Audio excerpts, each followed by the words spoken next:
Dostlar salam və hər zaman kimi hər vaxtınız xeyir olsun. Bir bit söhbət buraxılışının 3-cü bitində hər birinizi xoş gördük. Azerselin ekskluziv təqdimatında bizim yayımları izləyirsiniz və bu dəfə də söz verdiyim kimi üzdə olmayıb amma arxada çox iş görən bir nəfəri dəvət eləmişəm. Uzun illərdir tanışlığımız var. Elektronika sahəsində çalışır, elektronika mühəndisi kimi qeyd eləyəcəm, amma daha doğrusunu özü təqdim edəcək. Həqiqətən çox maraqlı işlər var. İstəsəniz Apple Podcast-dan və yaxud da ki Spotify-dan bizi dinləyə bilərsiniz və yaxud da ki YouTube-dan canlı formada indi izlədiyiniz kimi izləmək mümkündür.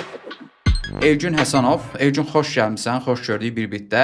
Bugün ümid edirəm ki, maraqlı bir söhbət alınacaq. İlk olaraq elə ondan başlayaq ki, özünü təqdim elə izləyicilərimizə. Salam Fərid, çox sağ ol dəvətinə görə təşəkkür edirəm. Mən Elgün Həsənov, elektronika mühəndisi, təlimçi, elektronika mühəndisliyi üzrə təlimçi, radio həvəskar və eyni zamanda Azərbaycan Radio Həvəskarlar Cəmiyyətinin qurucularından biri. Elgün, elektronika mühəndisi deyəndə nə başa düşülür? Yəni izləyicilərə tam aydın deyil. Yəni bizi izləyən ola bilər ki, texniki insanlar olmasın. Yəni elektronika mühəndisi. Yəqin ki, sən ətrafında Ən çox verilən suallardan. tefalı gətirib düzəltdirmək istəyənlər olur. Uşaqlıqdan çox olub. Nə iş görürsən? Yəni elektronika mühəndisi olan bir adam, o mühəndis nə işi görür? Ümumiyyətlə Azərbaycanda elektronika bazarında demək, elektronika cəmiyyəsində fərqli sahələr üzrə fəaliyyət göstərənlər var.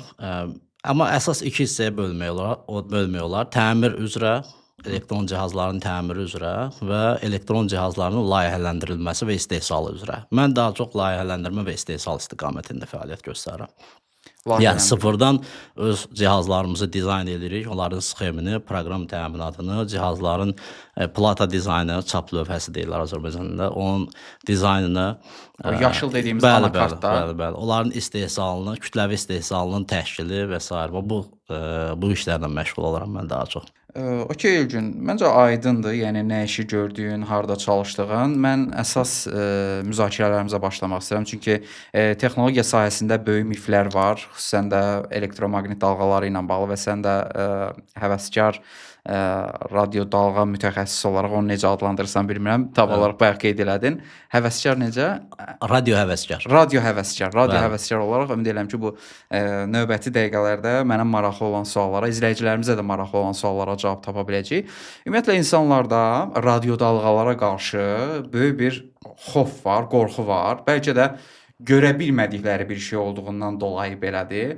Amma halbuki radio dalğalar həyatımızın hər yerində var. Yəni smartfonlarda olsun, rabitə cihazlarında olsun, hər yerdə biz radio dalğaya rast gəlirik. Ümumiyyətlə sən bu radio dalğa terminini, anlayışını necə izah edə bilərsən ki, adi bir istifadəçi bunu başa düşsün? Maraqlıdır. Mümkün qədər sadə danışmağa çalışacağam. Ümumiyyətlə mən 10 ildən çoxdur, 2012-ci ildən peşəkar olaraq elektronika sahəsində fəaliyyət göstərməyə başlamışam. 13 il təxminən və son 3-4 ildə isə elektronikanın radiotexnika istiqamətinə yönəlmişəm. Bu mənim üçün çox maraqlı sahədir. Və burada hal-hazırda yeni öyrəndiyim şeylər, mövzular daha çoxdur. Ona görə ümumiyyətlə mən öyrənməyi sevdiyim üçün, burada da yeni şeylər çox olduğu üçün mənə daha çox cəlb eləyir. Və 3 ildən çoxdur ki, həm də lisenziyalı radio həvəskar kimi fəaliyyət göstərirəm. Burada radio həvəskar deyəndə Azərbaycan dilində biraz belə ciddi baxmırlar. Amma lisenziyalı olduğuna görə, yəni bu bir dövlət tərəfindən ciddilik qazandırır. Ümumiyyətlə Azərbaycanda və dünyada radio həvəskarlıq dövlət tərəfindən nəzarət olunan bir fəaliyyətdir. Bu bir hobbidir əslində, amma elə bir hobbidir ki, təsəvvür edin, dövlət tərəfindən lisenziya verilir. Və hər bir radio həvəskara çağırış siqnalı, call sign deyirlər, ayrılır. İndi bu radio həvəskarlıq məsələsinə yenidən qayıdarıq, əsas suala qayıdarıq. Məncə elə buradan davam eləyək. Radio həvəskarlıq, bütün dünyada radio həvəskarlar var və belə bir maraqlı bir anlayış var, bir deyim var. Hansı ölkədə texnologiyanın nə qədər inkişaf elədiyini bilmək istəyirsənsə, o ölkədə olan radio həvəskarların sayına bax. Hələ belə bir metrik də var, hə? Bəli. Dövlət tərəfindən lisenziya verildiyi üçün sayı da bilmək təbii. Nə qədər var bizdə? Bizdə 70 civarı lisenziyalı radiohəvəskar var, amma onların içində aktiv fəaliyyət göstərən 15-20 nəfər maksimum olar. Və o 70 nəfərə baxsan bəlkə də akademik səviyyədə olan insanlardır, yoxsa Ümumiyyətlə radiohəvəskarlıqda hər sahədən insanlar var. Off-roadla məşğul olan insanlar var, mühəndislər var, müəllimlər var, həkimlər var, dövlət işçiləri var və s. hər sahədən ola bilər. Dünyada hətta krallar olub radiohəvəskar, yəni belə məşhurlar çoxdur. Biraz Google-da axtarsanız çıxacaq.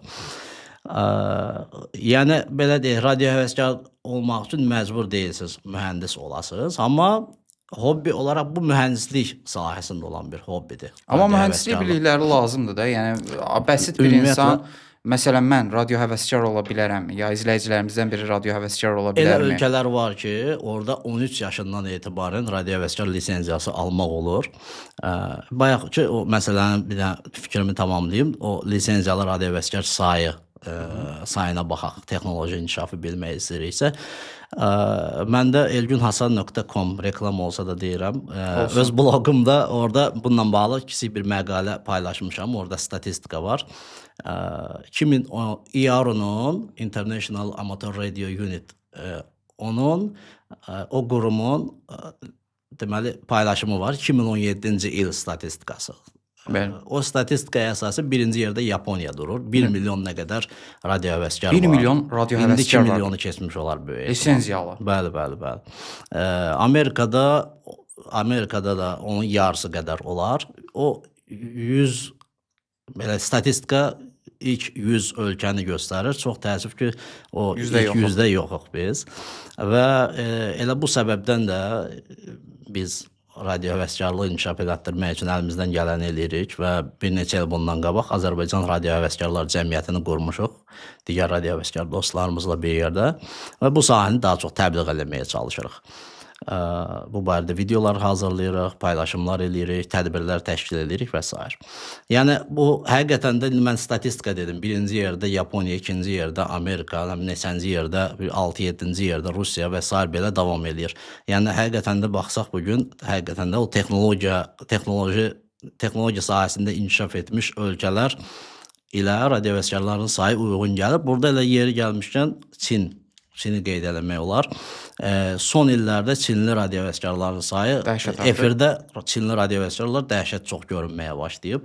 Bu da elə Çində texnologiyanın son dövrlərdə daha da sürətlə inkişaf etdiyinin göstərici. Əslində çox məntiqli deyil səncə? Çünki texnologiyanın kökünə gedəndə, internetin dərinliyinə gedəndə, yəni radio dalğalara gedib dayanırıq. Yəni bu məlumat transferi olmasa, biz o dalğalarda datanı yükləyib ötürə bilməsək, demək olar ki, günümüzdə olan texnologiyaların çoxunu istifadə edə bilməzdik, əlçatmaz olardı. Ümumiyyətlə 100 ildən çoxdur ki, radio var. 100 ildən 120, 130, 1895-ci ildə Marconi ilk dəfə radionu kəşf edib. Əlbəttə, bütün hamısını Marconinin adına demək doğru deyil. O vaxta qədər çox alimlər üzərində işləyib. Eyni zamanda da Rusiya tərəfində Popov bu istiqamətdə fəaliyyət göstərib və o vaxtdan bu vaxta qədər radio texnologiyalarının inkişafı davam edir və elə o vaxtdan da radio həvəskarların bu radio texnologiyalarına töhfələri çox olub. Elə birinci radio həvəskar Marconinin özüdür. Yəni belə deyək, Azərbaycanda radio həvəskar biraz belə şey kimi görünsə də qeyri-peşəkar səslənir, amma elə deyil. Radio həvəskar hətta mən bəzi televiziyalarda intervyular eşitmişəm.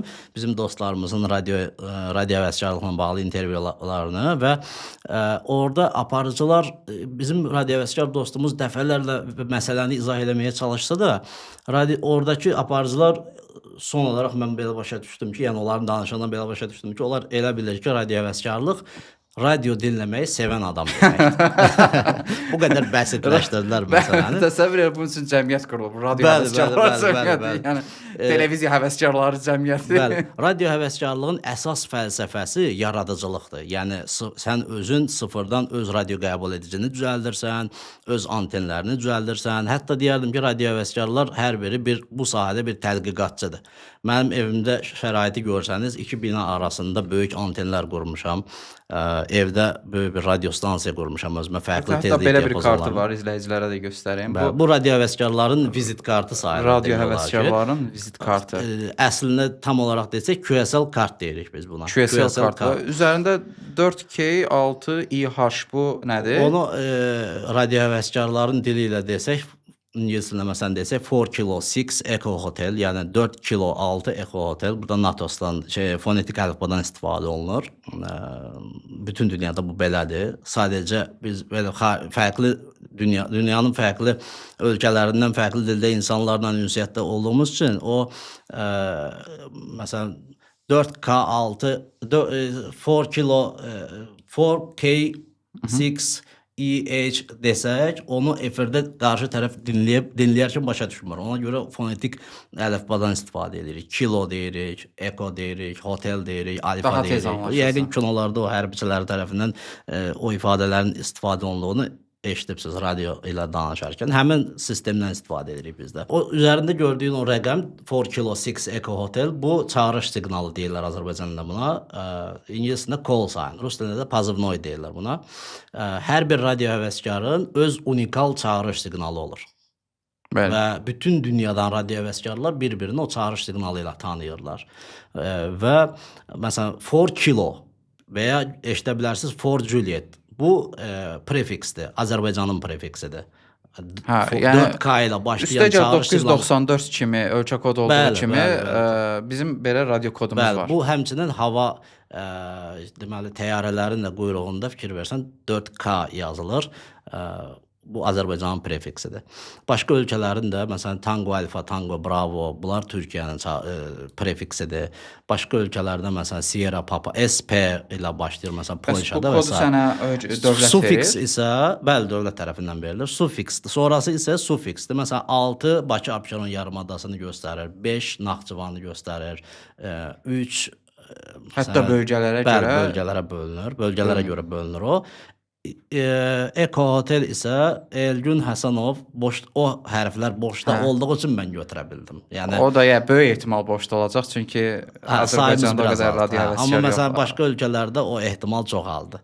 İndi hərə o orada çalışır, imkan varsa götürürlər. O Maşın nömrəsi kimi qoşa nömrə falan götürürlər. Bəli. Məsələn burada belə bir şey var ki, bir neçə ildən sonra mən bir hərf azalda bilərəm. O təcrübə artdıqca bu baş verir. Rankın güclənir elə. Amma çox vaxt bizim radio həvəskar dostlarımız o hərf məsələn elə adamlar var ki, 3 hərflidir. Sonunda 3 hərf var amma onu silmir. Niyə? Çünki ilk aldığın bir çağırış siqnalıdır və sən onunla tanınırsan artıq dünyada.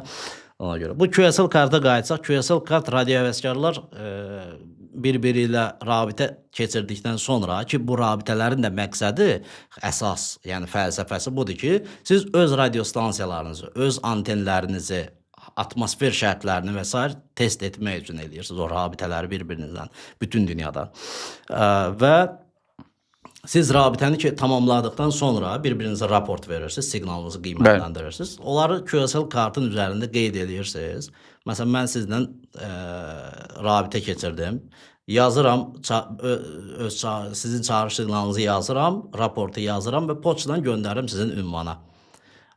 Mən QSL kartım çatandan sonra siz də öz QSL kartınızı mənə göndərirsiniz. Bu şəkildə QSL kartlar... Bu community mədəniyyətidir. Bəli, tamamilə doğrudur və bu bir ənənədir. 100 ildən çoxdur ki, bu ənənə davam edir və QSL kart kolleksiyadarları da var. Elə radio həvəskarlar var ki, minlərlə QSL kartı var. Müxtəlif ölkələr, Yaponiyadan gəlib, Avropanın müxtəlif ölkələrindən gəlib.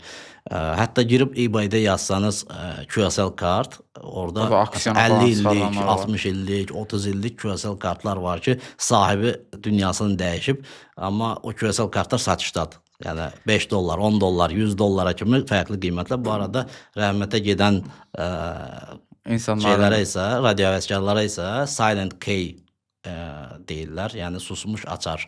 Əslində birinci şeyi izah eləyək. Yəni radio dalğaları. Radio dalğa nədir? Yəni tam aydın olsun. Dəyişən cərəyan var, sabit cərəyan var. Bəli.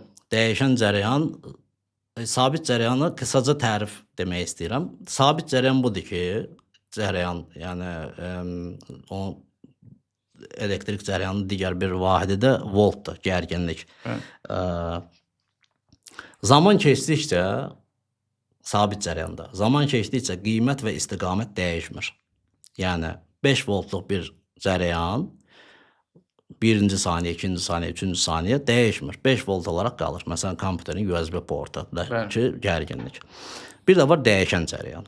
Zaman keçdikcə istiqaməti və qiyməti dəyişir davamlı olaraq. Bir sinus təsəvvür edin, davamlı olaraq artır, azalır, eyni zamanda da qrafikin aşağısına düşür. Yəni istiqaməti dəyişir. AC.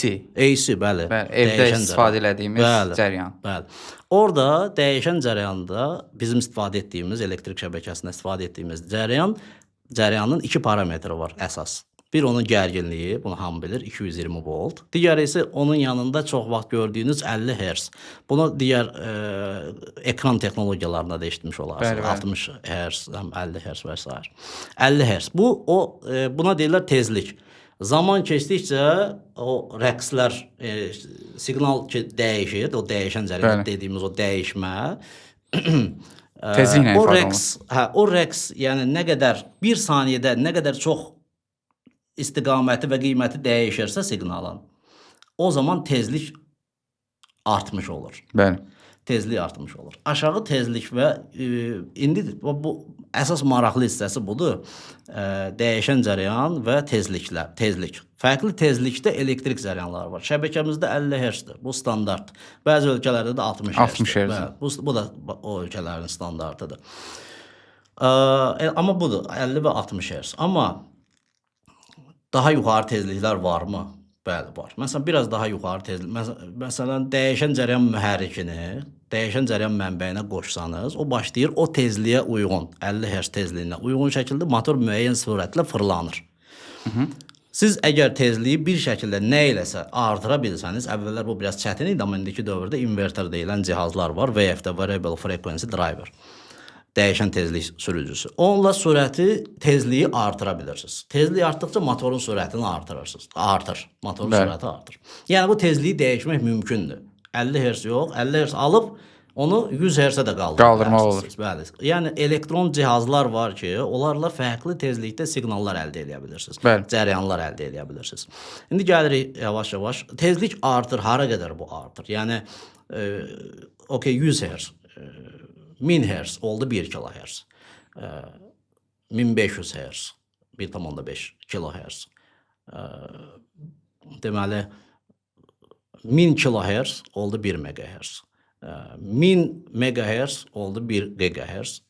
Terahertzlərə kimi gedir çıxır bu tezliklər. Yəni təməli nə idi? Dəyişən cərəyan. Kökü yaddan çıxmasın. Siqnalın, sinusun, cərəyanın davamlı olaraq istiqamətin və qiymətin dəyişməsi. Hamısının kökü oradan gəlir. Var elektromaqnet spektr. Bu söz eşitmiş olarsan. Əlbəttə. Elektromaqnet spektr. Bax, elektromaqnet spektr elə o 50 Hz aşağı tezliklərdən başlayır. Qalxa gedir. GHz-lərə, terahertzlərə kimi gedir.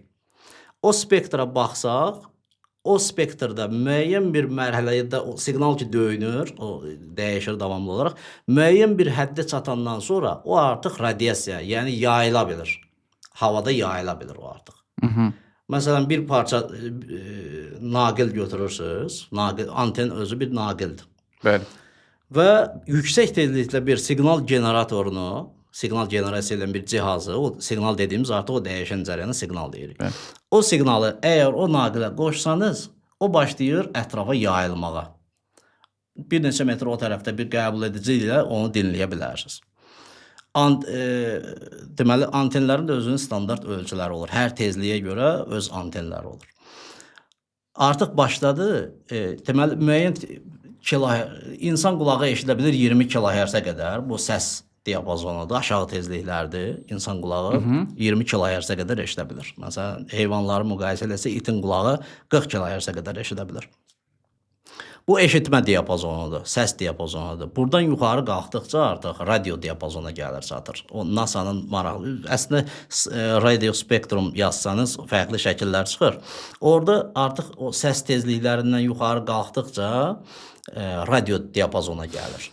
Yəni bayaq dediyim havada yayıla bilən siqnallar. Burada artıq başlayır, adlandırır terminoloji olaraq. Məsəl üçün low frequency, aşağı Aşağı tezliklər, tezlikli. medium frequency, orta tezliklər. Gəlir ondan sonra məsələn high frequency. Onlar X-ray-ə falan qədər gedir, çıxır da səhv eləmirəmsə. Hara qədər? X-ray falan. Bəli, bəli, o mən də ora kimi gedirəm. Qamma şüalanması. HF diapazonu. Bu gün nisbətən az istifadə olunsa da radiovəsgərlər tərəfindən çox istifadə olunur. HF yəni high frequency. Bundan sonra deyəcəklərimi çox adam eşidib. HF dediyimiz kimi high frequency bu əhatə eləyir 1 MHz-dən 30 MHz-ə qədər olan aralığı. Ondan sonra gəlir artıq VHF, yəni very high frequency. Mikrodalğalar hansındadır? Çox yuxarıdadır. Yuxarıda da. Məqsədim var bunları deməkdə, məqsədim var. Very high frequency. Bu hansı diapazondur? Televiziya yayımında istifadə olunur. Bildiyimiz FM broadcasting var, dinlədiyimiz 88 MHz-dən 108 MHz-ə qədər olan aralıq radio dinləyirik maşında, evdə. Həmin o radio yayımları VHF diapazonuna düşür. VHF bandına düşür, very high frequency düşür, bəli. Ondan biraz daha yuxarı, məsələn 400-lərə gəlib çatanda, orada artıq UHF, ultra high frequency-dir. Ultra high frequency-də məsələn mühafizə rasiyalar, hə, əslində VHF-də də işləyən rasiyalar var, amma yəni çox gördüyümüz məsələn ofisiantlar istifadə edir ya mühafizəçilər istifadə edir. PMR tipli əl rasiyaları deyirlər onlara. Onlar 446 MHz-də işləyir məsələn. UHF diapazonudur, ultra high frequency.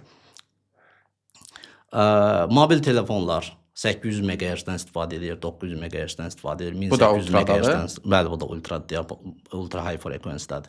Deməli 800, 900, 1800, 1900. Yəni bu GSM operatorlarının istifadə elədiyi dalğalardan söhbət gedir. Bir tam artıq fikir versənsə 1800-dən sonra deməli 800 MHz var, 900 MHz var. Sonra artıq 1800 MHz dedim. 1800 MHz-ə başqa nə deyə bilərik? Çox uzaqlaşdım. 1800 MHz-ə başqa nə deyə bilərik? 1,8 GHz. Tezlik artdıqca daha çox antena lazım olur. Xeyr, antenin ölçüləri kiçilir. Ölçüləri kiçilir. Bu bir mənalı. Bəs məsafəsi, yaxınlaşması? Uzağa göndərmə qabiliyyəti. Hə, məsələn mən bildiyim qədər 5G texnologiyasında daha çox daha yaxın yerləşdirilməlidir. Bəli, daha uzaq məsafələrə. Onun da səbəbi var əslində. Yəni niyə yaxın? Dalğa boyu kiçilir belə məntiqlə yoxsa? Dalğa boyu kiçilir, bəli. Tezlik artdıqca dalğa boyu kiçilir. Amma burada məsələ budur ki, o tezlikdə siqnallar daş, divar, ağac hamısı maneədir onun üçün. Yəni o maneələri keçə bilmir o tezlik.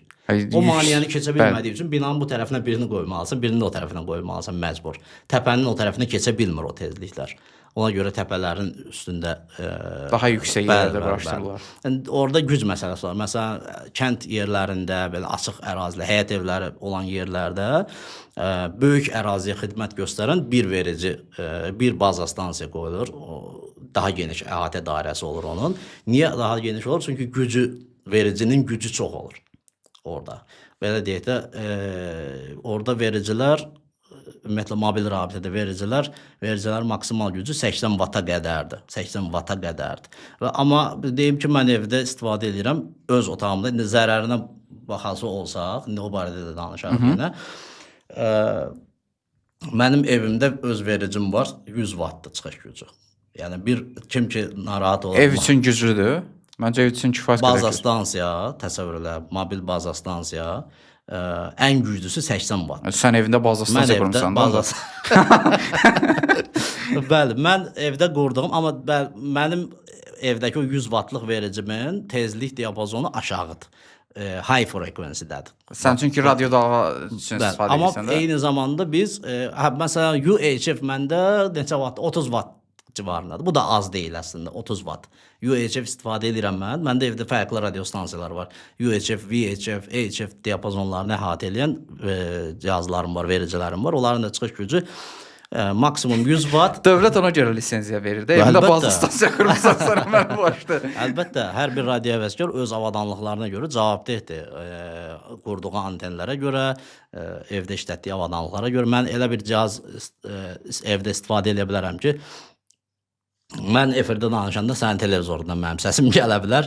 Yəni bu standartları var. Bunlara hər bir radioveskar riayət etməlidir. Bəli, məcburdur buna riayət etməyə. Lisenziya o şərtlə verilir. Mobil şəbəkədə maksimum 80 vata qədər istifadə olunur dedik və bəzi yerlərdə hətta 60 vata qədər, bəzi ölkələrdə 60 vata qədər istifadə olunur. Bu vericinin çıxış gücüdür. Çıxış gücü nə qədər çoxdursa, siqnal o qədər uzağa çata bilir. Amma maneə olmamaq şərti ilə. Yəni əgər siz təpənin bu tərəfində bir verici qoyursunuz ki, o biri təpənin o tərəfindəki kəndə sizin vericinizi, siz mobil şəbəkəni təmin eləyəsiniz.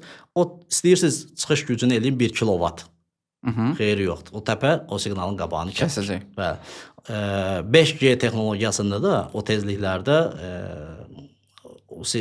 tezlik yüksək artdıqca o maneələri daha çətin keçir. Mobil şəbəkə texnologiyalarında, yəni 4G, LTE, 5G texnologiyalarında dedik ki, UHF bandından, diapazondan istifadə olunur. Üzü yuxarı növbəti mərhələ SHF-dir, Super High Frequency. Burada artıq onlarla GHz-dən gedir söhbət və bu diapazonda istifadə olunur.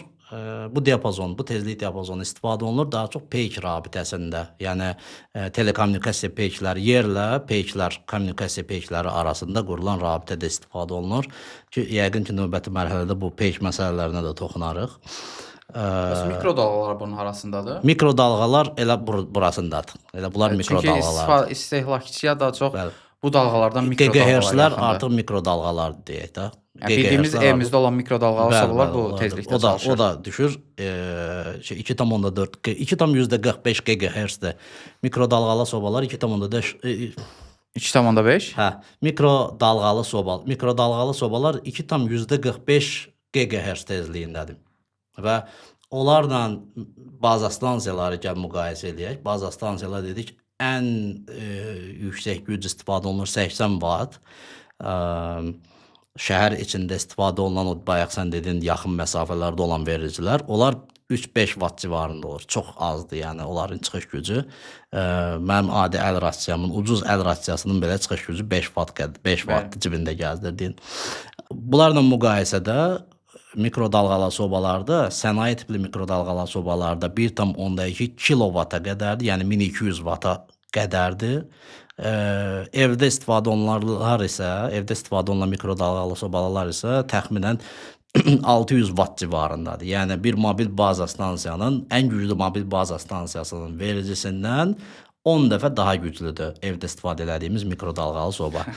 Orada istifadə olunur magnetron deyilən bir qurğu var. Orada 2,45 GHz. Niyə? 2,45 GHz su molekullarının titrəşməyinə daha effektiv təsir göstərir ki, o titrəyərək istilik yaradır orada. 2,45 GHz-lik bir siqnal generasiya olunur orada, amma onun baza stansiya antenləri ilə fərqi budur ki, o baza stansiyalar yayır. Amma mikrodalğa bir qutunun içində bir nöqtəyə fokuslanır. Bəli. Və orada da elə boşqabın da fırlanmağının səbəbi odur ki, hər dəfə o nöqtələrdən yemək keçsin fırlanaraq da. Yəni bir nöqtəsini, yeməyin bir nöqtəsini isitməsin.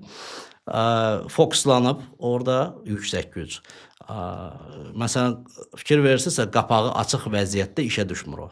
Ehtiyat tədbiridir bu. Mikrodalğalı sobanı işə salıb, qapağı açıqca işləmir. Dalğanı çölə vermə ehtimalına görə.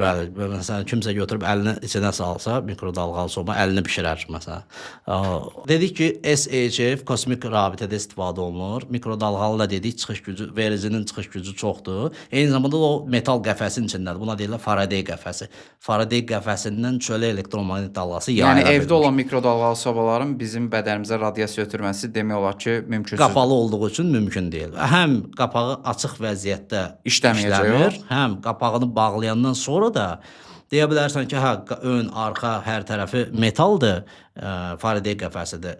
Diqqətlə baxsanız, şüşə qapağa baxsanız belə setka kimidir, tor kimidir üstü. Bəli. O tor metal naqillərdir, belə simlər keçir oradan. O qəfəsdir. Bir dənə konspiroloji sual verim.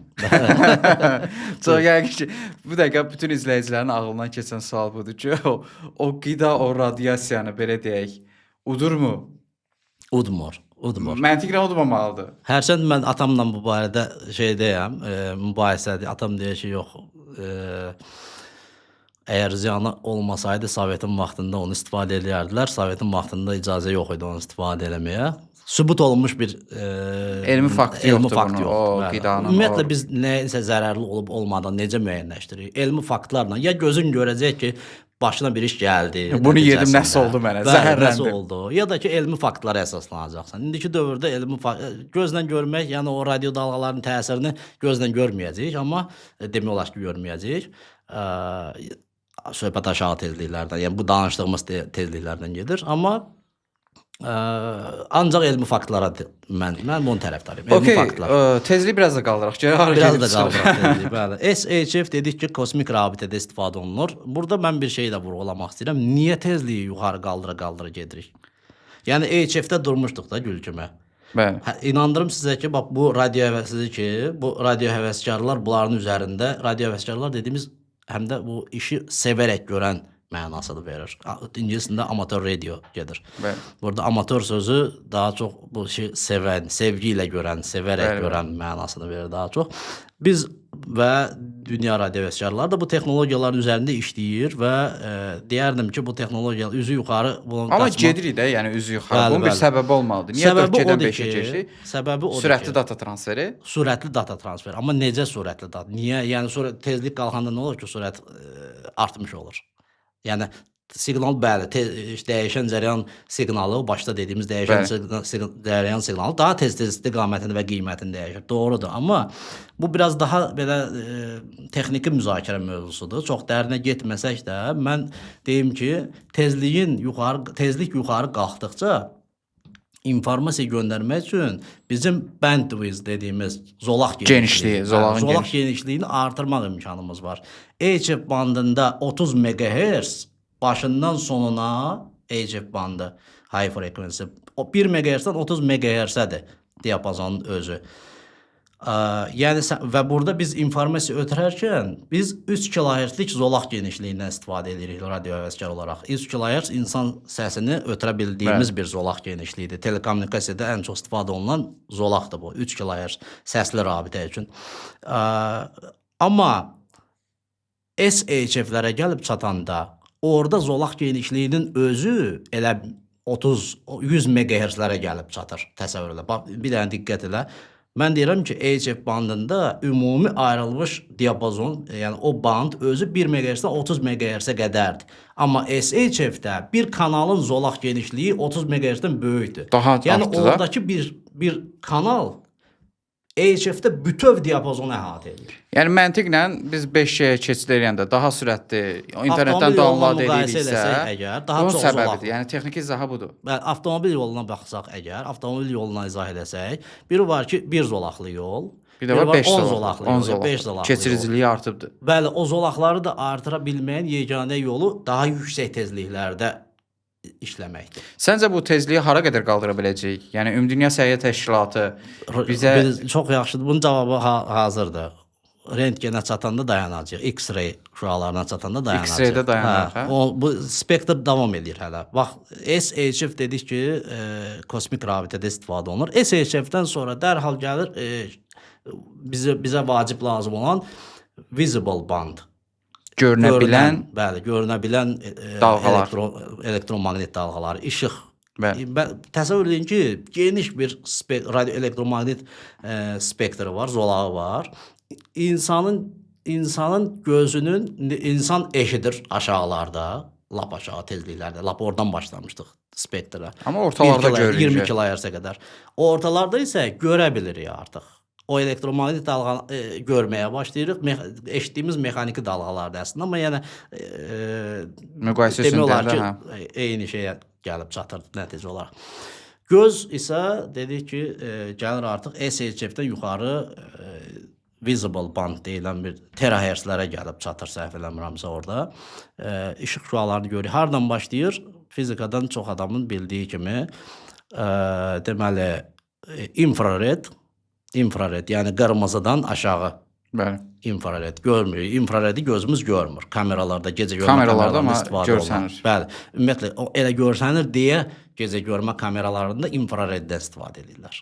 Gecə görmə kamerası necə görür? İnfrared işığı verirsən, Götürür.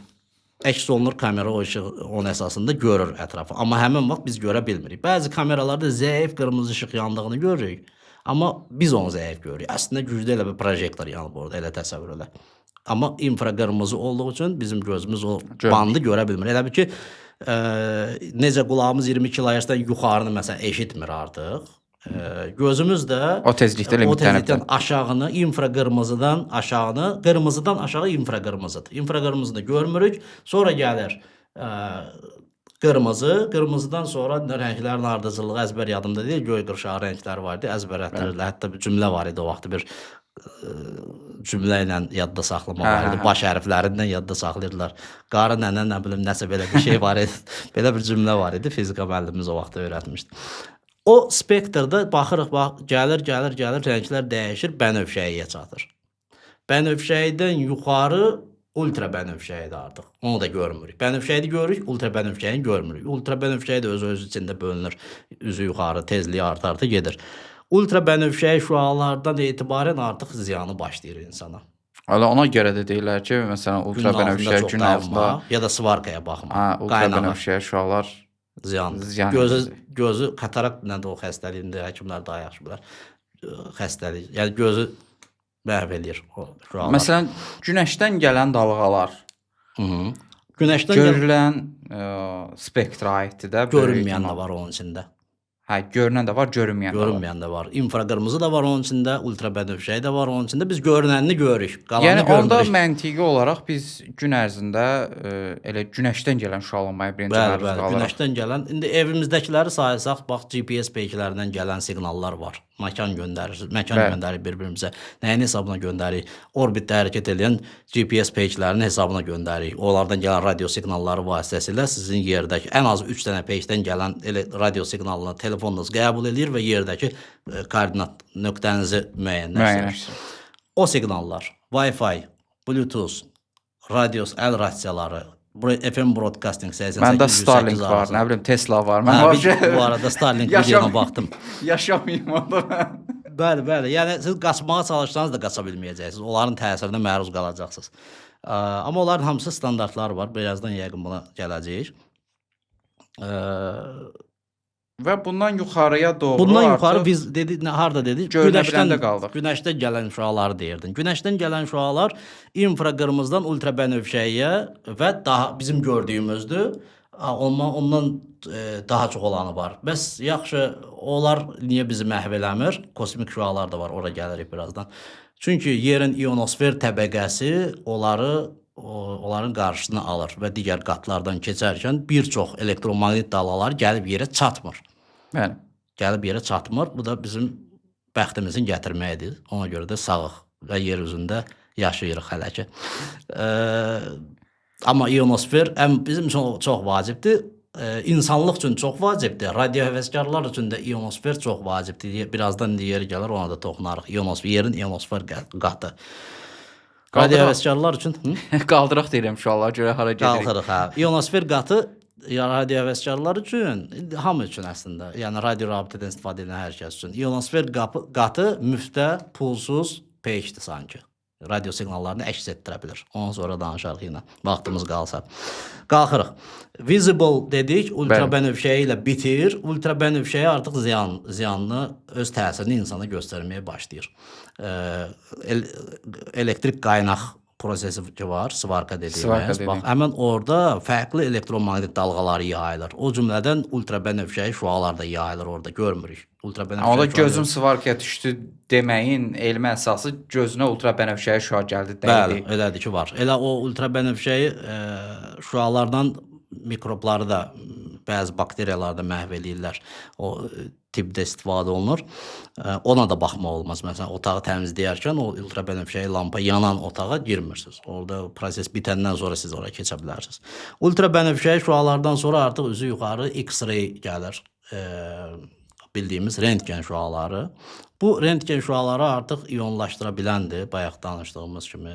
Molekulyar quruluşu dəyişir. Dəyişə bilir, bəli. O insan hüceyrələrdə öz təsirini göstərir, ciddi şəkildə təsirini göstərir ki, onun da atası deməyəcək, anası səhv eləmirəmsə Maria Curie idi, değil mi? Maria Curie.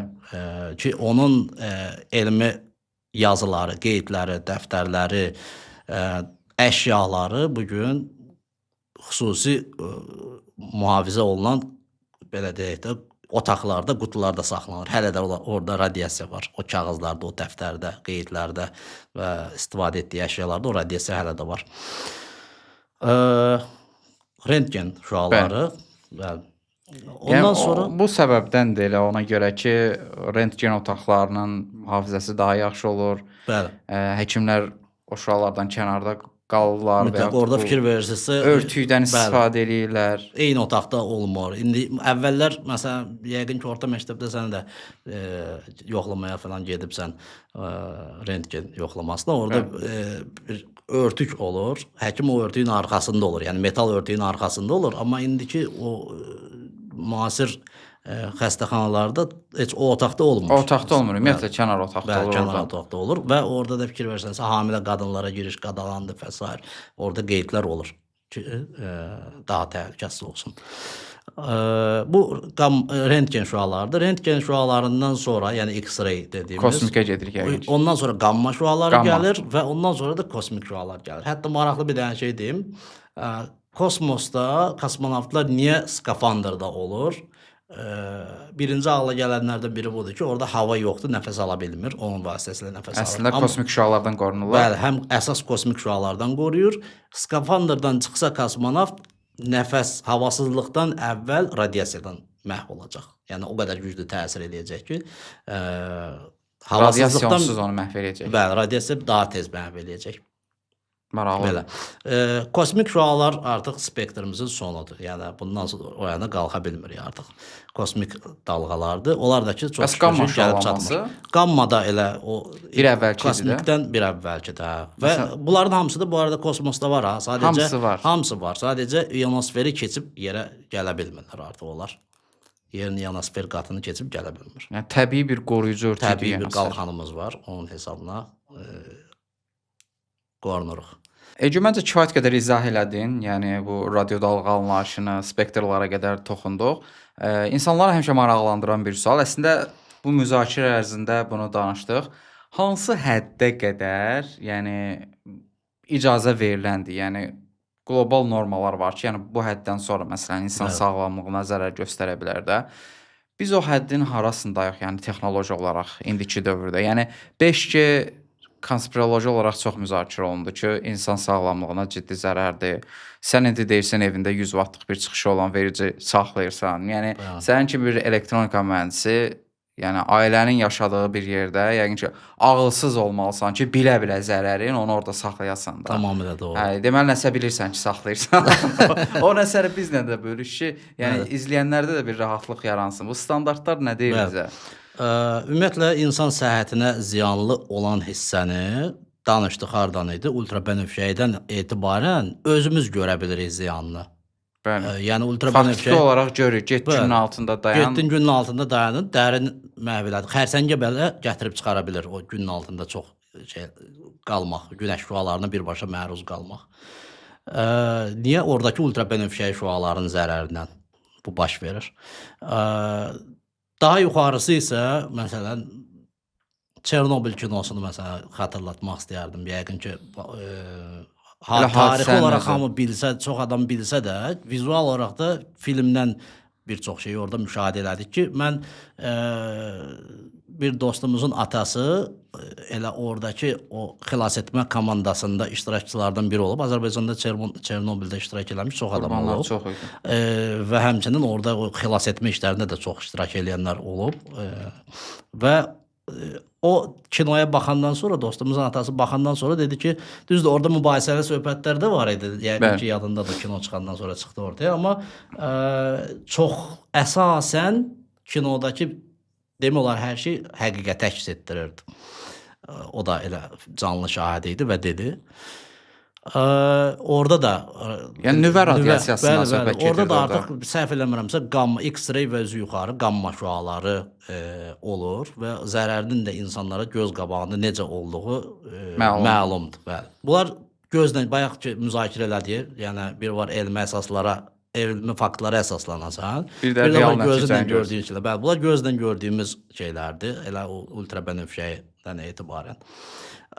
Digərləri isə nəticəsini görə bilmirik. Yəni məsələn burada danışırıq telefondan qulağımıza tuturuq. İndi neçənci sinif mən 2000 ilk telefonum 2004-2005-ci illərdən telefon istifadə edə Rahat bir 20 ildir istifadə edirik. Bəli, qulağımızın dibindədir. 20 ildir istifadə edirik qulağımıza tutaraq danışırıq. Yəni ən həssas bölgəmizə yaxın yerdə tutub danışırıq bunu və bu günə qədər yəni bir zərərini mən görməmişəm öz Heç adıma, olmasa yəni. 20 ilə bir qulağımızda nəsə bir dəyişiklik baş Bəli, verməlidir. bəli, o da olmuyor. İkisindən birində fərq olardı. Eynən, hə.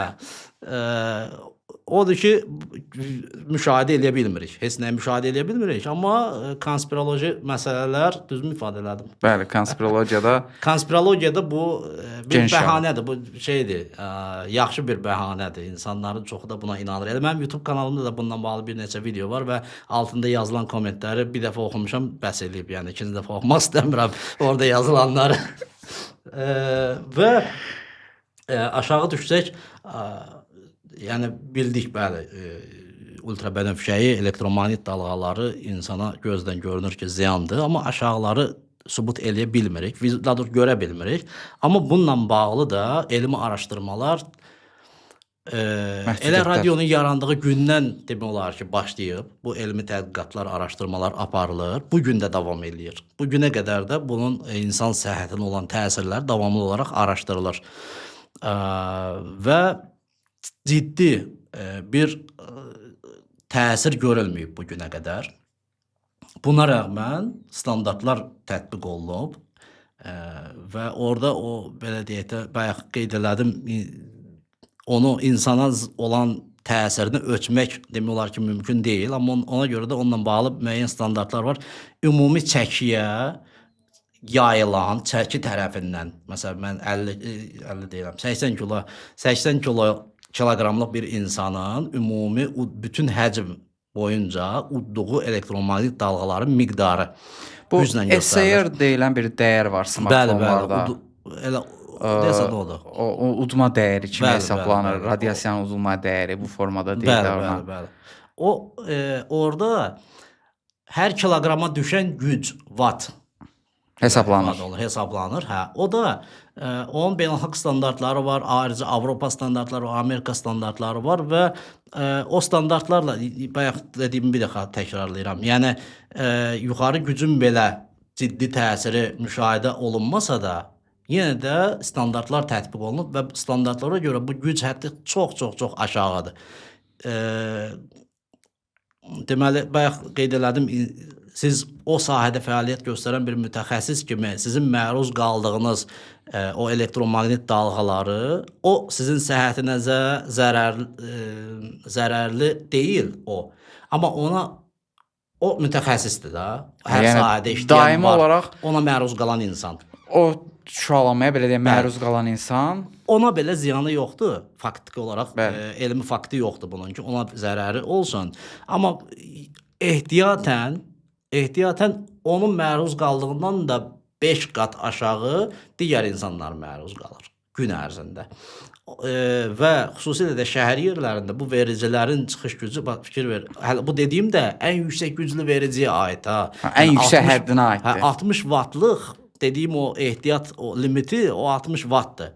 Heç şəhər içində insanların çox olduğu yerdə isə o daha aşağı gücdədir. Yəni 2-3 watt, 5 watta qədər olur təxminən bu vericilər. Yəni şəhərin içində insanlar daha az məruz qalır ona.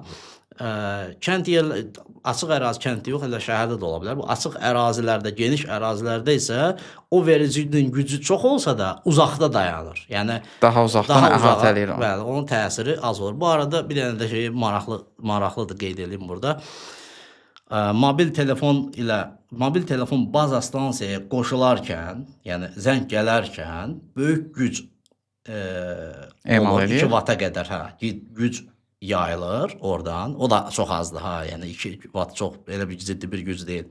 2 watta qədər güc olur baza stansiyaya qoşulma anında. O rabitə ki təmin olundu, artıq danışmağa başlayırsan, onda rabitənin etibarlı olması şərti ilə minimuma indirir. Loru minimum. dildə desə dalğanı tutandan sonra Bəli, o bəli. dalğadan datanı göndərir. Bəli. Salır aşağı gücü.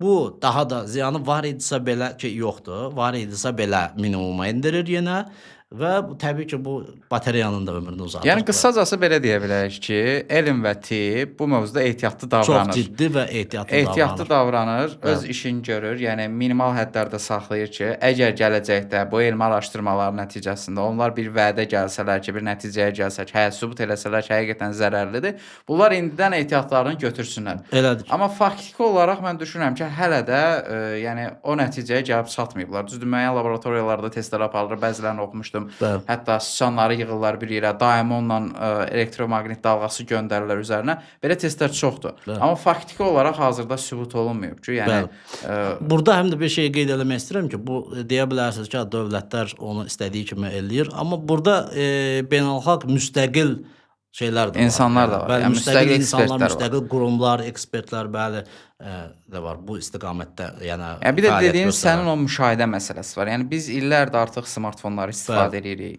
Evimizdə Wi-Fi ruterlər var. Evimizə gətirib mikrodalğalı sobalar qoymuşuq. Nə bilim, yəni günəşdən gələn dalğalar var.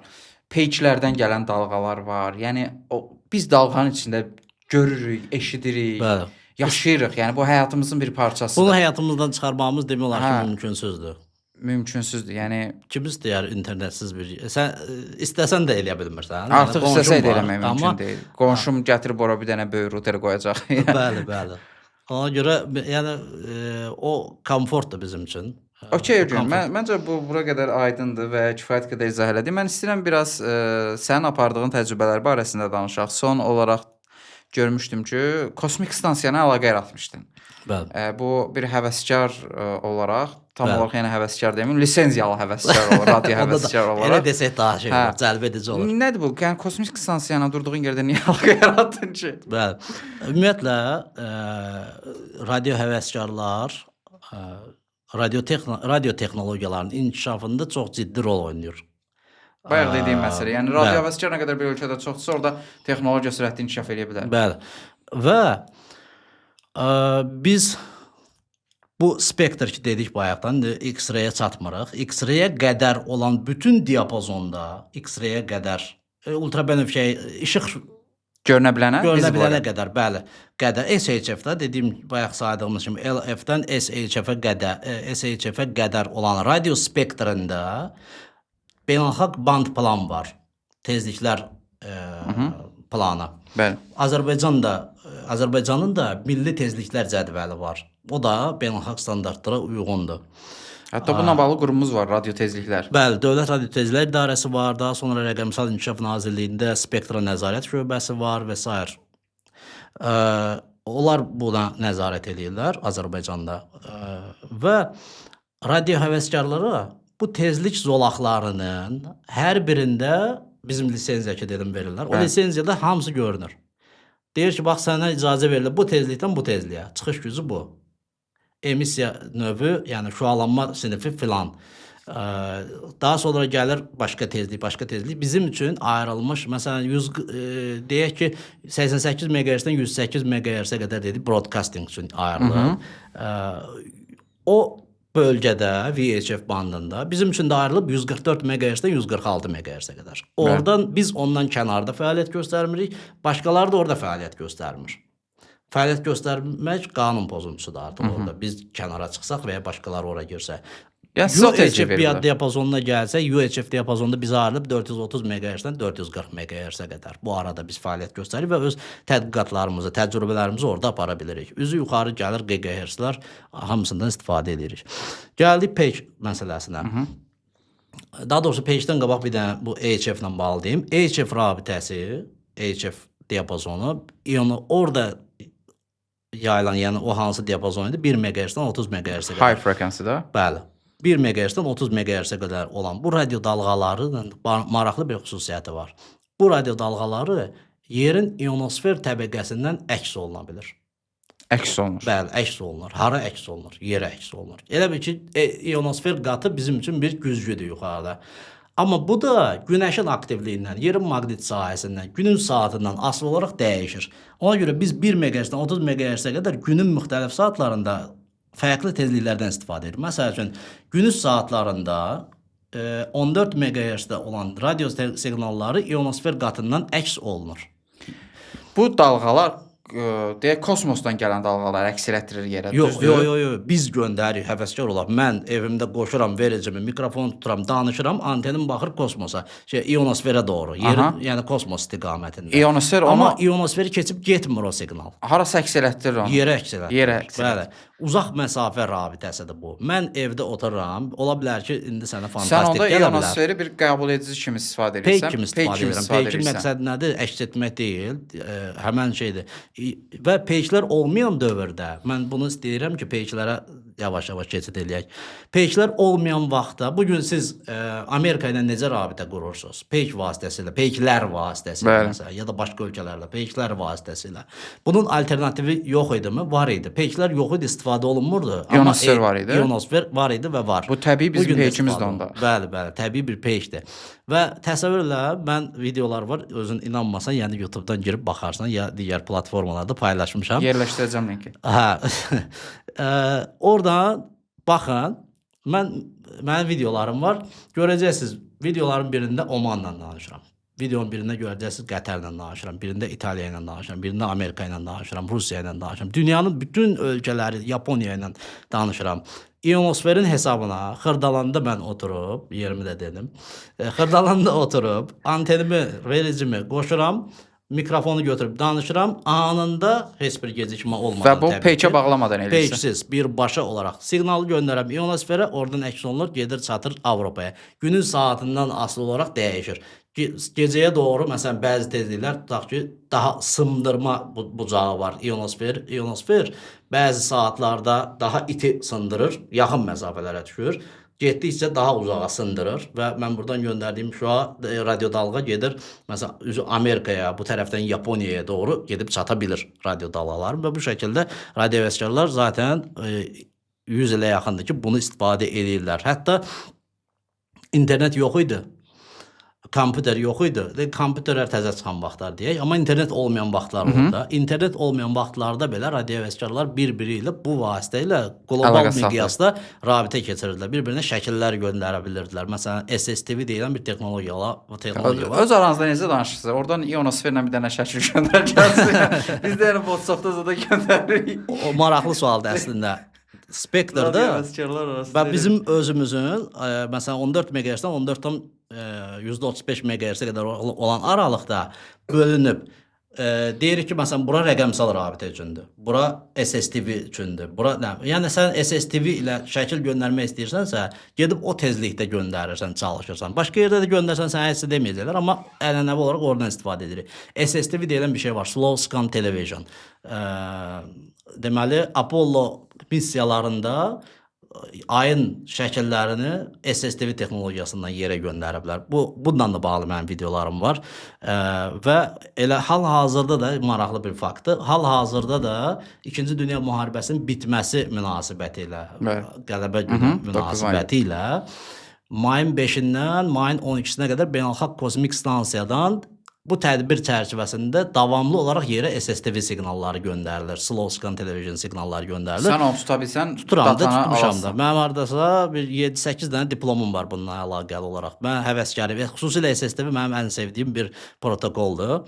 Və hər dəfə SSTV Beynəlxalq Kosmik Stansiyadan müəyyən tədbirlər məqsədi ilə SSTV siqnalları yayılanır. Yeni il münasibətilə olur, radio günü münasibətilə olur, kosmosda ilk insanlı missiya münasibətilə olur. Və sair, müxtəlif məqsədlərdə o da elmi tədqiqatlar üçün istifadə olunur. Mən qəbul edirəm o şəkildə. Sonra report edirəm, onların saytı var ora. Və eyni zamanda da P2-dən gələn siqnalı eşitdiyimi də report edirəm ki, digər insanlar da həm o texnologiyanı istifadə edən onların sahibi, həm də digər insanlar da bizim reportlarımız əsasında onun fəaliyyətdə olduğunu, hələ də eşidildiyini, işlədiyini görürlər. HF dedim, yerdən, ionosferdən əks oluna bilir deyə siqnalımızı uzaq məsafələrə göndərə bilirik. Amma üzü yuxarı olan tezlik, VHF tezliyi elə bir şeydir ki, o ionosfer təbəqəsini deşib şeyə keçə bilir, kosmosa gedə bilir. Ona görə də beynəlxalq kosmik stansiya ilə və digər peyklərlə rabitə keçirmək üçün VHF diapazonundan, UHF diapazonundan, SHF diapazonlarından istifadə edirlər. Çünki o ionosferdən əks olunmur, ionosfer keçir. Elə bir dənə tez burada araya bir dənə də salıram. Hətta radiohəvəskarlar biraz belə deyirəm, dəli kimi də baxa bilərsiniz. Boş dayanmırlar. Moon, Earth, Moon. Yer, Ay, tərsinə dedim. E-M-E. Yəni Ay, yer, ay. Ay, yer. hə, yerdən aya. Yer, hə. Aha. Təsəvvür edin ki, mən xüsusi antenləri hazırlayıram. Mən deyəndə, yəni radio vəskarları təmsilən. Radio antenlərimi tuturam aya, Bəli. siqnalı göndərəm aya, əks olunur yerə. Və dünyanın başqa bir nöqtəsində yenə başqa bir radio vəskar o siqnalı qəbul edir. Yəni yer, ay, yer rabitəsi. iPay kimi istifadə edirsən. iPay kimi istifadə edirik. Əks edə bilir çünki o da siqnalları. Başqa biraz da fantastik bir şey deyim. Samolyot keçir, təyyarə keçir. Təyyarənin gövdəsini əks edici kimi istifadə edirsən. Anteni tutursan təyyarənin gövdəsinə, sən də başqa bir nöqtədən o təyyarəyə tərəf tutursan və mən radio siqnal göndərim və sən onu qəbul edirsən. Sən göndərsən, mən qəbul edirəm. Məntiqlə Amerikada yaşayan bir adama Təyyarədə ikimiz də birdən görə bilməyəcəyimiz üçün mümkün olmaz. bir dənə fotonu ay üzərindən göndərə bilirəm. Bəli, bəli, göndərə bilirik. Heç ay üzərindən ehtiyac yoxdur ki, ionosferdən Yox, də mən aydan göndərmək istəyirəm. Mümkün, Maraqlı olsun. Bax, bunların hamısını deyirəm, dinləyicilərimiz belə deyək də, mən hər bir şeyi burada çox geniş şəkildə danışa bilməyəcəm. Amma ən azından açar şeylər, mövzular deyirəm ki, Davam eləsinlər. özləri davam eləsinlər, maraqlananlar. HF-də ionosferi qeyd elədik. Ola bilər, mən bunu indi fikirləşdim, heç əvvəl də ağlıma gəlməmişdi. Ola bilər ki, ionosferdən ilhamlanaraq peyk texnologiyaları haqqında fikirləşməyə başlayıblar. Çünki orbitdən, yəni yerdən kənar, kosmosdan siqnalları əks edə bildiyi, əks etməklə nə əldə elədi? Uzaq məsafə rabitəsi. Bu arada bu gün də istifadə olunur. Gəmilərdə filan peyk rabitəsinə alternativ olaraq HF rabitəsi istifadə olunur. Ola bilər elə dediyim kimi uzaqdan əks etmə qabiliyyətini yəni o ideya ionosferin əks etmə qabiliyyətindən də gəlmiş Təbii ola olaraq bilər. yerləşdirilib çünki. Bəli. Və hal-hazırda radio həvəskarlar tərəfindən buraxılmış peyklər var. Siz hamı kommersiya məqsədi ilə buraxılan peykləri bilir. Starlink. Həvəskarların özünün buraxdığı Radio peyk. həvəskarların özünün buraxdığı peyklər var. CubeSat gedir. Bunların adı əsasən bir kub formasında olan CubeSat. Kubik formasında satellite, yəni peyk. O 1U, 2U, 3U ölçüləri. 1U-nun ölçüsü 10 santimetrlik bir kubdur. Və bunlar elmi tədqiqatlar məqsədi ilə buraxılır. Həm radio həvəskarlar tərəfindən buraxılanları var, orbitə yerləşdirilənləri var, həm də universitetlərdə elmi tədqiqatlar məqsədi ilə göndərilənləri var, orbitə yerləşdirilənləri var. Bunların ömrü 1 il ola bilər, bir neçə ay ola bilər, bir neçə il ola bilər, cürbəcürdür. Amma hal-hazırda 10 illərdir fəaliyyət göstərən radio həvəskar peykləri var. Və bu peyklər vasitəsilə biz digər radio həvəskarlarla orada yerləşdən repeater vasitəsilə, təkrarlayıcı vasitəsilə bir-birimizlə rabitə keçiririk. Məsələn, bir peyk gəlir, yerin üzərindən, deməli, Azərbaycan üzərindən keçərkən, məsələn, trayektoriyası, onları izləyirik, hamısını izləmək üçün applicationlarımız var. Orbitron deyə bir proqram var. Orbitron proqramı ilə, məsələn, istənilən peyki mən izləyirəm, hansı saat, hansı dəqiqə, hardan keçəcək, bilirəm bunu və ona uyğun hazırlaşıram, rabitə qururam. Antenlərimi hazırlayıram, radiostansiyamı hazırlayıram, tezlikləri əvvəldən bilirəm, yazıram, radiostansiyama daxil edirəm və başlayıram orada çağırmağa. CQ, CQ, CQ, this is 4 Kilo 6 Eco Hotel, məsələn, from Azərbaycan və s. belə. CQ o deməkdir ki, CQ qısaca yazırıq, amma CQ səni axtarım. Şaban kinolarında var idi, arkadaş arıyorum deyirdi. Həmən söhbətdə əslində. Yəni, səni axtarıram. Yəni, danışmağa adam axtarıram. Test eləmək üçün adam axtarıram, o mənanı. Və oradan da kimsə yəqin ki, cavab verir. Oradan da mənə kimi peyki izləyən başqa bir radio həvəskar var və o da mənə cavab verir. Bir-birimizlə rabitəmizi keçirik. Nəyin vasitəsilə oldu? Bu dəfə ionosferin vasitəsilə yox, peyk vasitəsilə. Peykdə quraşdırılmış, repeater, təkrarlayıcı vasitəsilə. Tək səsli rabitə üçün yox, o peyklərdə fərqli texnologiyalar da test edilir. Məsələn, bunlardan biri də APRS texnologiyasıdır. APRS texnologiyasında isə çoxdan var bu. 90-cı illərdən səhv eləmirəmsə istifadə olunur. Dünyada, Avropa tərəflərdə, Amerikada çox geniş istifadə olunsa da, bu tərəflərə doğru, şərqə doğru gəldikcə o texnologiya zaten xəritədə o qırmızı ilə görünür, o APRS gatewaylərdən yeri.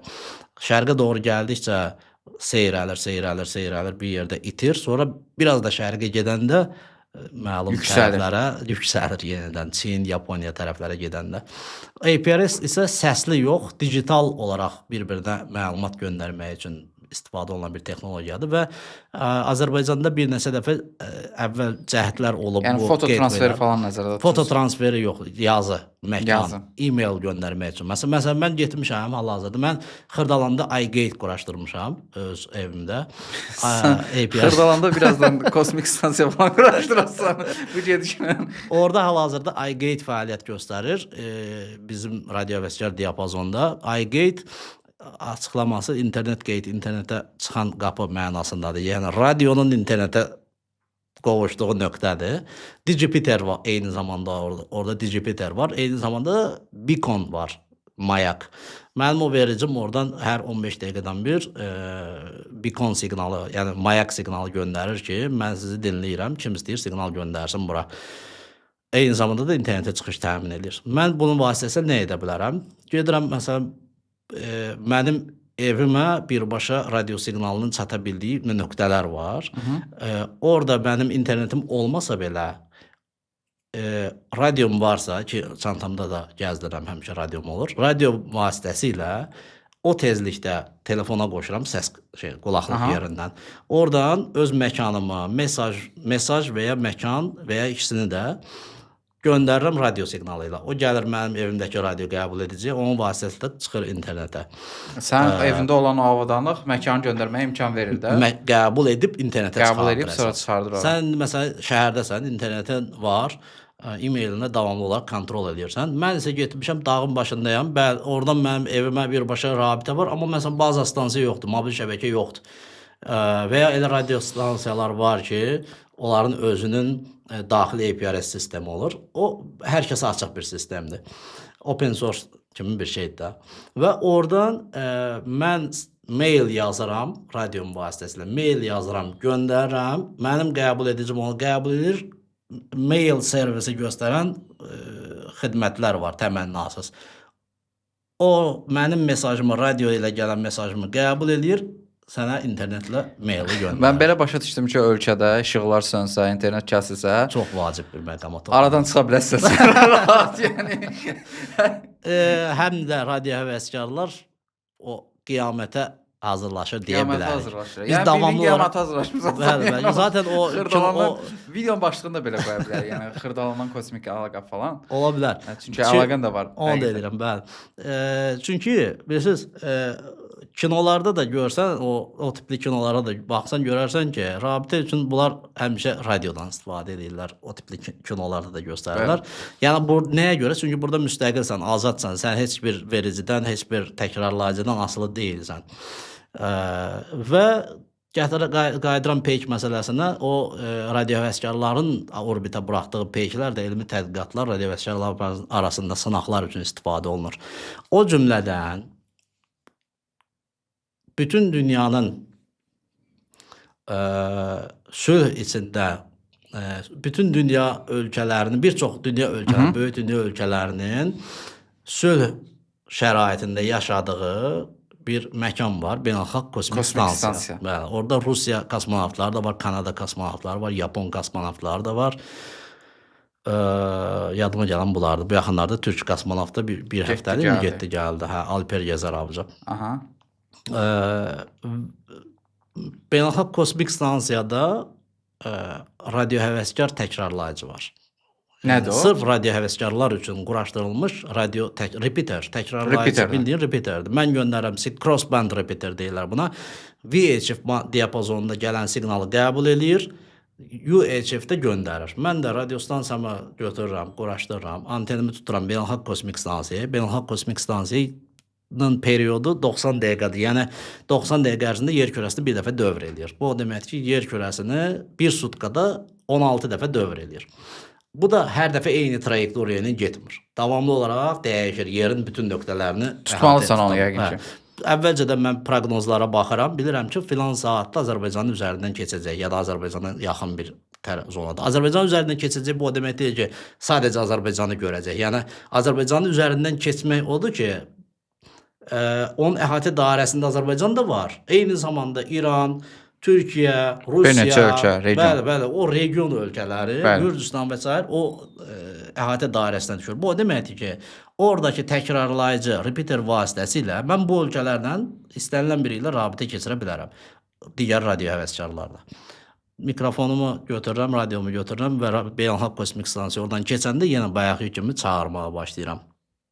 Və mənə eşidən kimsə cavab verir. Bu, Beynəlxalq Kosmik Stansiyada quraşdırılmış təkrarlayıcı vasitəsilə digər radio həvəskarlarla rabitə keçirmək üçündür. Amma eyni zamanda siz kosmonavtlar, orada müəyyən açıq tezliklər var. O tezliklərdən kosmonavtlar orada fəaliyyət göstərərkən onlar bir çöldə, məsəl üçün çöl missiyası var, çıxıb nəsə təmir edir və s. Onları eşidə bilərsiniz. Öz radio qəbul edəcəyiniz vasitəsilə qulaq asa bilərsiniz, bəli.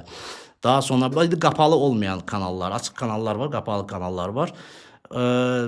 Daha sonra orada kosmonavtlar bəzən olur ki, təsəvvürlə tutaq ki, vaxt ayırıblar. Məsələn, bir saat bu kosmonavt oturacaq radiostansiya, həvəskar radiostansiyanın, orada radio həvəskarlar üçün olmuyor. Həvəskar radiostansiyanın qabağında və başlayır oradan dünyada olan radio həvəskarlarla rabitə keçirməyə, danışmağa. Bu arada qeyd edim ki, hər bir kosmonavt həm də radio həvəskardır. Hər bir kosmonavtın mütləq bir çağırış siqnalı var. Bizdə dediyim call sign. Məsələn 4K6. Bir dəfə inşallah 4K6 ilə 4K ilə olan bir kosmonavt olar orada. Azərbaycan. Bəli. 4K ilə eşitsəniz biləcəksiniz ki, Azərbaycanlı kosmonavtdır. Ki Azərbaycanda Azərbaycanlı kosmonavt var. Sağdır hələ də Musa Manarov. Milliyyətcə lakdır, amma Azərbaycan, bəli. Yəni sən bu arada sağdır. Çox istəyərdim ki, kimsə onu dəvət eləsin. Bəlkə qismət olar Azərbaycan radio həvəskarları olaraq biz onu dəvət eləyərik Azərbaycana. Bəlkə buranı istəsən kəsərsən. Ola bilər siyasi olaraq maraqlı deyil. Amma yəni məncə dəvət edilə bilər. Çox mənim üçün qürur verici bir şey olardı. Sən ora ilə əlaqə yaratmısanmı? Yəni indi ora gələk. Mən ora ilə davam eləyək. Bəli. Belə bir təşkilat var. ARISS, yəni Amateur Radio International Space Station. ISS bilirik, International Space Station, Beynəlxalq Kosmik Stansiya. Bir də var ARISS, yəni Amateur Radio International Space Station. Bu o deməkdir ki, Beynəlxalq Kosmik Stansiya, o təşkilat nə iş görür? Beynəlxalq Kosmik Stansiya və oradakı fəaliyyətlərlə radio həvəskar fəaliyyətlərini arasında bir körpüdür. Bəli. Və onlar davamlı olaraq təşkil edirlər kosmonavtika sahəsinə, mühəndislik sahəsinə, radiotexnika sahəsinə gəncləri, şagirdləri, məktəbləri, tələbələri həvəsləndirmək, o sahəyə insanları yönləndirmək məqsədi ilə müxtəlif tədbirlər təşkil edirlər. Bunlardan biri də SSTV-dir. SSTV müxtəlif tədbirlər vasitəsilə Slovskan televizion siqnalı göndərirlər. Kim istəsə qəbul edir onu radiostansiyası vasitəsilə. Bir neçə videoda paylaşmışam ondan bağlı. Eyni zamanda əvvəlcədən randevu alırıq. Elə ARISS təşkilata müraciət edirik. Əvvəlcədən razılaşır, əvvəlcədən vaxt alırıq. Siyahı bütün dünyadan bunu eləyirlər. Bütün dünya məktəblərindən bunu çox vaxt eləyirlər. Universitetlərdən də həmçinin. Yazılırsınız növbəyə və təyin olunur ki, siz filan tarixdə filan kosmonavtla siz rabitə keçirəcəksiniz. Biz müraciət edirik, onu eləmişdik biz Azərkosmos vasitəsilə. Necə? Daha doğrusu Azərkosmos təşəbbüs eləmişdi ki, belə bir şey eləyək. Bu işi də görmək üçün mütləq radio həvəskar bir eləməlidir bu. Yəni oradan randevu almaq üçün mütləq ki, radio həvəskar lazımdır. Qurumun məqsədi odur. Bəli, eynən. Qurumun məqsədi odur və bir radio həvəskar təmsil edirsiniz Azərbaycandan, başqa ölkələrdə də başqa ölkə radio həvəskarları. Müraciət edirik, yazışmalar gedir onlardan. Onlar əmin olmalıdırlar ki, biz hazırlıqlıyıq. Texniki olaraq, maddi, texniki baza olaraq biz hazırlıqlıyıq. Elmi tərəfdən elmi bacarıqlarımız yetərlidirmi biz o rabitəni qurmağa? Yoxsa təsəvvür edək ki, deyirik hazırıq deyirik, amma gəlir keçir, nə qədər eləyirik, çağırıq cavab vermir. Tuta bilmirsən, hə. 2 dəfə bunu həyata keçirmişik. Birində eləmişik Avropa liseyində, Ağşəhərdə, birində eləmişik Əhməd Rəcəbli tərəfdə Xəzər Universitetinin Dünya məktəbində. Birinci və orada maraqlı nüanslardan biri nə qədər məqsəd nədir? Şagirdlər bir o kosmonavta suallar verirlər. O da oradan sizə cavablandırır. Bu şəkildə bir dialoq qurulur. Elmi texniki və ya orada necə yaşayırsınız, nə edirsiniz kimi belə müxtəlif suallar olur. Uşaqlar tərəfindən verilir. Mən əvvəlcə rabitəyə çıxıram, mən danışıram, rabitəni qururam. Hər şey qaydasında salamlaşıram. Hər şey qaydasındadırsa mikrofonu ötürürəm uşaqlara, bir növbə ilə uşaqlar tez-tez suallarını verirlər. Kosmik stansiyana əlaqədar olurlar. Bəli. Məncə burada bunu qeyd etmək istəyirəm ki, məncə bu çox vacib bir şeydir. Təsəvvür elə ki, orta məktəb yaşlarını təsəvvür elə sən də Gəncədə doğulub böyüyübsən məncə. Təsəvvür elə ki, hansı məktəb idi? 2 nömrəli. 2 nömrəli. Mən də 46-da. Gəncədə səni təsəvvür elə və məktəbdə oxuyursan, 8-ci sinifdə oxuyursan məsəl üçün və sən məktəbdə radionu götürüb mikrofonla birbaşa canlı olaraq kosmonavtla danışırsan. Bunu unuda bilərsən sən? Yox. O uşaq nə qədər həvəslənəcəkdir. Və ömür boyu da mən öz övladlarıma da danışaram ki, mən filan kosmonavtla danışmışam. Məsələn, ikincidə Suita Williams'la danışmışdıq. Birincidə adı yadımdan çıxdı. İnternetdə baxsanız görəcəksiniz. Danimarkalı bir kosmonavt idi. Yəni çox maraqlı uşaqlar üçün həyatında iz qoya biləcək bir tədbirdir bu əslində. Və burada bizim üçün də maraqlı nədir? Böyük bir təcrübədir. Düzdür, mən o günə qədər radio kosmik stansiya ilə müxtəlif təcrübələr aparmışam. Oradan SSTV siqnalları qəbul eləmişəm, repeater vasitəsilə kimlənsə danışmışam və s. Olaraq, yəni avadanlıq olaraq maraq. Bunu Azərkosmos mu tutur o dataları sizə verir? Yox, bu tamamilə. Bax, burada 2 variantımız var. Yəni radio həvəskar olmalısan belə başlayacağım. Mütləq və sənin avadanlıqların olmalıdır və bacarıqların olmalıdır. O bacarıqların yoxdursa, o rabitə, çünki beynəlxalq kosmik stansiyanın sənin üzərindən keçərkən ən yaxşı halda 10 dəqiqə vaxtın var. Ən yaxşı halda. Belə də ortalama 5-6 dəqiqə vaxtım var o rabitə üçün. Yoxsa dayanıb orada demir. Azərbaycanda gəl biraz tez elə. Bunlardan danışaq sonra gedərik yolumuza. O davam edir, bəli. O davam edir. Tutdun, tutmadın, getdi. Ola bilər o əvvəlcədən də biz elan eləyirik onu, deyirik. Ola bilər orada hansısa bir texniki problem olsun. Ola bilər burada hansısa bir texniki problem olsun. Ola bilər həmin vaxt kosmonavtın başqa bir məsəl üçün də təcili bir missiyası olsun. O hər bir şey ola bilər. Amma mənim üçün də şəxsən çox həyəcan verici idi. Çünki təsəvvür elə məktəb şagirdləri toplaşıb ora, mediadan çəkiliş var, müəllim heyəti, valideyn heyəti, hamısı yığışıb ora. Stresli işdir əslində. Əlbəttə, mən oradan keçir, alınmasaydı, uğursuz olsaydı, mənim üçün böyük bir xəyal qırıqlığı olardı. Amma mən digər tərəfdən də bilirəm ki, bu texniki bir şeydir. Yəni, hər şey ola bilər burada.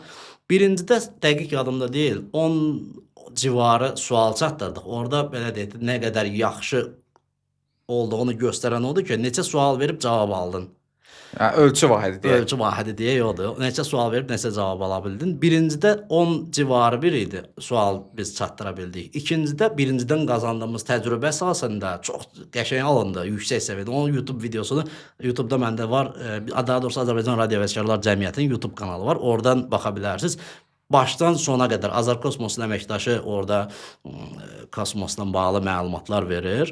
Sonra mən antenlərdən çıxırıq, hətta uşaqlarla bir yerdə krişada quraşdırdığımız, damda quraşdırdığımız antenləri izah edirik. Uşaqlar orada baxırlar necə orada anteni biz effektiv rabitə üçün hərəkət etdiririk. Yəni belki kosmik stansiyanı izləyirik. Onun sürətinə bərabər şəkildə yəni izləyirik ki, daha effektiv olsun rabitə.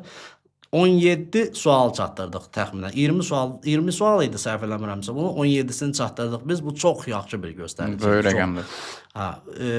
Və burada bir maraqlı bir nüansı qeyd eləmək istəyirəm. Kosmik stansiya ilə, kosmonavtla danışmağın uşaqlarla bir yerdə. Bu tədbirin 2 variant. Burada rabitənin 2 variantı var. 1. Öz radio avadanlıqların olacaq, öz antenin olacaq, öz bacarığın əsasında birbaşa özün rabitə quracaqsan. 2. Telebridge istifadə edəcəksən. Telebridge nədir? Bu xidməti göstərən təşkilatlar var. Təşkilat. Təsəvvür elə ki, sənin üzərindən keçmir kosmik stansiya heç həmən gün. Amma məsələn İtaliya üzərindən keçir və İtaliyada bir telebric var. Sən qoşulursan məktəbdən internet vasitəsilə İtaliyadakı telebricə, telekörpədə. Amma bu o qədər zövqlü olmaz. Mən şəxsən ondan heç bir zövq almaram. Yəni təsəvvür elə ki, buradan qoşulursan İtaliyaya, bütün o həlledici bütün texniki həlləri onlar təmin edir. Və siz birinci variantdan qoşuldunuz. Biz ikisində də öz variantımızdan istifadə elədik. Və mənim üçün şəxsən bu əvəz olunmaz bir hiss idi.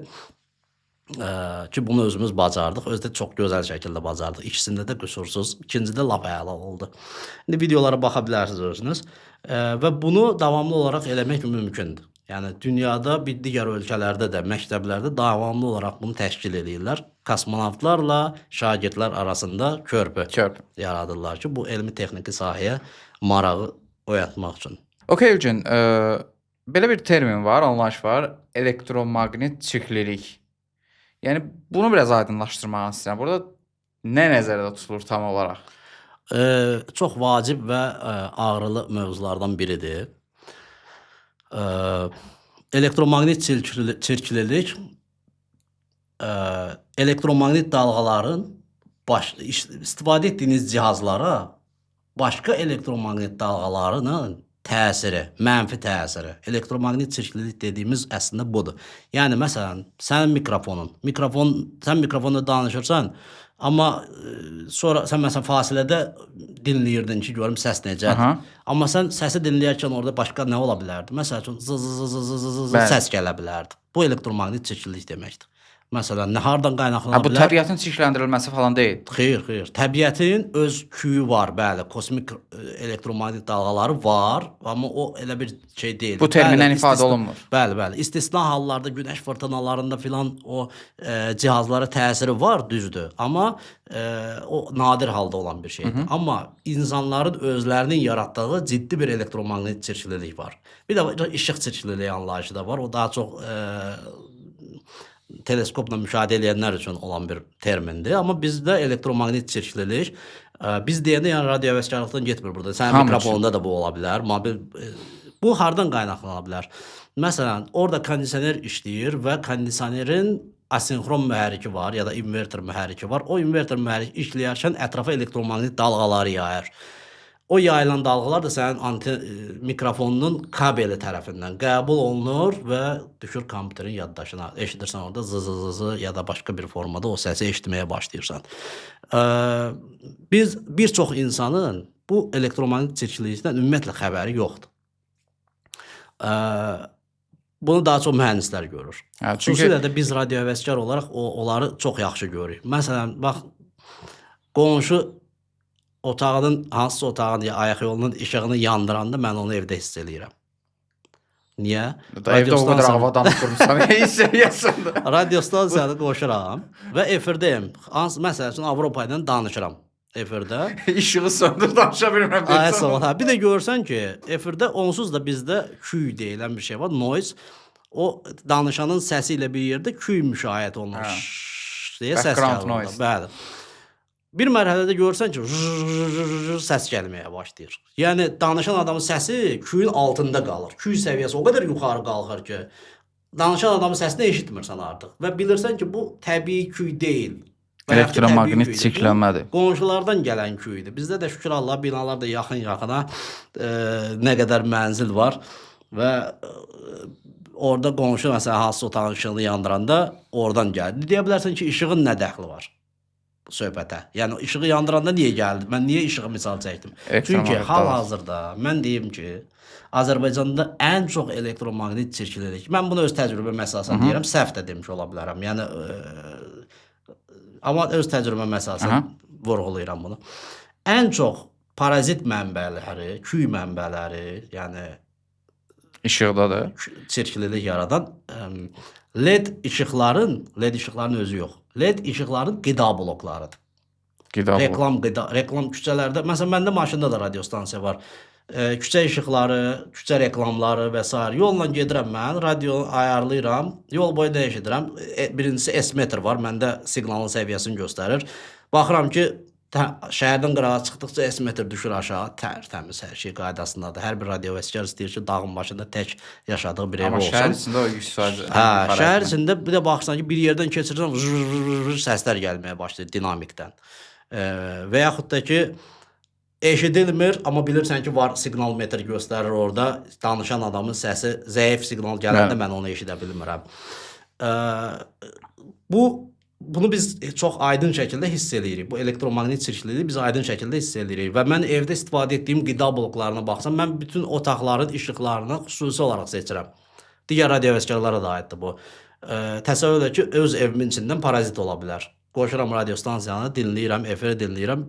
Orada məsələn uşaq getdi hamamın işığını yandıran kimi bir də görürəm başlayır. Onun dərdindən gedirəm, məsələn getmişəm, olub həqiqətən də getmişəm hamamın işıqlarının qida bloklarını dəyişmişəm.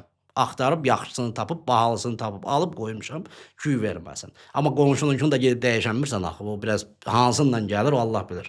O küy, çətin məsələdir. Təsəvvür edib qonşuya bunu izah etməyə çalışırsan ki, yox, beynəlxalq kosmik stansiyayla əlaqə quracağam. Bir dənə işıq qida blokunu dəyişək. Adamı qovarlar evdən. Nə danışırsan sən? Bir dostum var, radiovəskar dostum. Fərid 4 kilo 7 Romeo Foxtrot. Onun arzularının biri budur ki, şəhərdə hər yerdə işıqlar bir dəfə sönəyə. Tamam olub. Qəşəng rahat əlaqə quraq. Bir ölçüm deyir. Görüm nə qədər təmiz olacaq efir. Yəni o fərqi görüm. Yəni işıqların tamam akkumulyatordan qoşum görüm necə olacaq efir. Və mən onu görürəm. Məsələn gedirsən rayona, mən Gədəbəyə gedirəm. Bir dəfə təsəvvürdə Gədəbəydə getmişəm. Radiostansiyanı qoşmuşam, anteni qoşmuşam. Sahədə də biz tədqiqat edirsiniz. Tədqiqatlar aparırıq. Bəli. Təsəvvür elə ki, radiostansiyadan səs elə zəif gəlir ki, efirin küyünün səsi çox zəif gəlir. Narahat oldum. Dedim ki, yəqin ki, mən bunu daşıyarkən radiostansiya xarab olub. İş o yerə gəldi ki, mən radiostansiyanı sökdüm ki, bunun səsi niyə belə zəif gəlir? Danışanın səsi yox ha, efirin küyünün səsi. Fikirləşdim ki, radiostansiya xarab olub. Amma çirklik var imiş orada. Yox imiş. Ben nədən imiş? Gədəbəydə dağın başındayım. Dağın başında nə çirklik olacaq? Cihaz yox, bir şey yox ətrafda. Yəni küy səviyyəsi çox aşağıdır, onu deyirəm. Hə, küy səviyyəsi aşağı küy imiş. səviyyəsi çox aşağı. Dinamikdən səs küy normalda radiostansiyanı qoşsan fış-fış səs gəlir oradan. Eşitməlisən. Amma qoşuram görürəm dinamikdən belə sakit səs gəlir. Şoka düşmüşəm ki, bu nədir belə? Cihazı sökmüşəm, dağıtmışam ki, bunun nəyəsə xarab olub deyəsən. Sonra yerinə yığdım, bir dostumuz var Kürdəmirdə, salamlayıram. Ağsaqqalımız Radioveşkardır. Fərhad müəllim, bəli, 4 kilo 3 Mike. Mike. Fərhad Qəşəng kod adları var amma. Özü belə deyir daha çox 4 kilo 3 Mexico. Ondan xahiş elədim. Dedim ki, bilirəm, yaxın keçid yoxdur həmən vaxtda. Dedim, Fərhad müəllim, danışa bilərsinizmi? Mən Gədəbəydəyəm, dinləyim, görüm, səsiniz necə gəlir. Normalda mümkün deyildi bir-birimizi eşidək. Ki, zaten o məni eşitmirdi. Mən onu eşidirdim. Onun tərəfində küy çox idi. Və mən eşitdim ki, Fərhad müəllimin səsi normal başa düşülən şəkildə gəlir. Ondan sonra başa düşdüm ki, problem şeydə deyil. Mən öyrəşmişəm şəhərin içində elektromaqnit çirkliliyin içində. Şəhər kənarda çıxanda belə olmağı normal. Belə deyə bilərikmi ki, yəni o necə ki təbiət həmişə təmizdir. Bir təmiz hava almaq üçün gedirik rayonlara, belə yerlərə. Bu elektromaqnit dalğalarda da, yəni texnologiya tərəfində də səndə meyini şeymiş ki, bəli, elədir. Həmin bölgələr daha təmizdir. Yəni bax, tamamilə doğrudur. Məncə bu insan faktorinə bağlıdır. Yəni insanlar təbiəti məhv eləyir. Bax, orada sən suallardan biri var idi. Ağıllı şəhərlərdə elektromaqnit çirkliliyi ilə bağlı bir sualım var idi.